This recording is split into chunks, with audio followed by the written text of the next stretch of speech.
Graham told me the story that Joni saw a vase in the window and she really liked it, and so they bought it and they got back Joni's cottage and they came in. It was this cool gray morning, and Graham said to me that he said to her, "You know what, it's kind of chilly. I'll light a fire and you put some flowers in that vase we bought." He ran to the piano and wrote for an hour, and he had Our House done, words and music, in an hour. Written right in Laurel Canyon. Hi, I'm Michael Walker. I'm the author of Laurel Canyon, the inside story of rock and roll's legendary neighborhood. My book covers Laurel Canyon essentially from 1965 to 1981. Laurel Canyon Boulevard connects the two sides of Los Angeles. The list of people that lived here was astonishing. It was Graham Nash and Joni Mitchell lived together on a cabin on Lookout Mountain.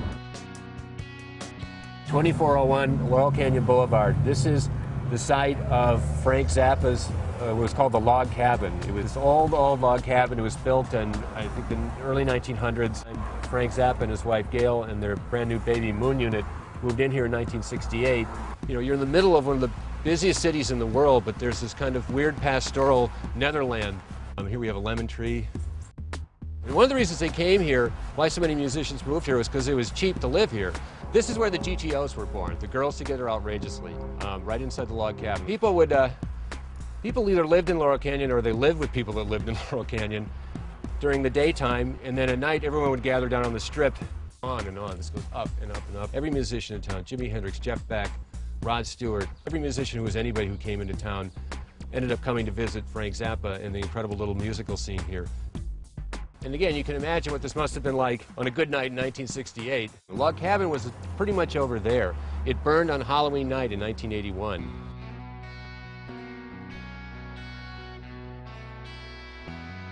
You know, culture-changing events and big personalities happened in Laurel Canyon. Mama Cass Elliott's house up on Woodrow Wilson Drive at the top of the canyon was sort of like the salon of all the guys in the canyon would come up there and hang out. Crosby, Stills and Nash may have in fact sung for the first time in her living room. Well, this is the Laurel Canyon Country Store, and this is sort of like the, as one guy described, the lobby of the Laurel Canyon Hotel. Mick Jagger was in one time and was missing having his English delicacies in his Cadbury bars, and David Bowie came in later and had made the same complaint. So the owners made this little aisle, which is all stuff from the British Empire and from Australia for the homesick Brit rock and rollers. They have a great wine selection here at the Canyon Store, and Tommy Bina, the owner, has commissioned his own line of wines. They're the Canyon Country Store, Merlots and Cabernets, and I believe there's a Champagne coming out pretty soon, so you can literally get a taste of Laurel Canyon. Pache's over for dinner, but it's a fun thing for people if you're, you know, LA is such a hard place to navigate. A lot of people end up staying in the Sunset Strip. This is a great diversion to come up here and you can have dinner. Pace is Italian for peace, P-A-C-E. In the 60s, the drugs that the musicians used were shareable. It was acid and peyote and marijuana, but when cocaine came in, people tended to go by themselves to do it. And so people started putting up walls around themselves, and the cohesiveness of the canyon began to come apart.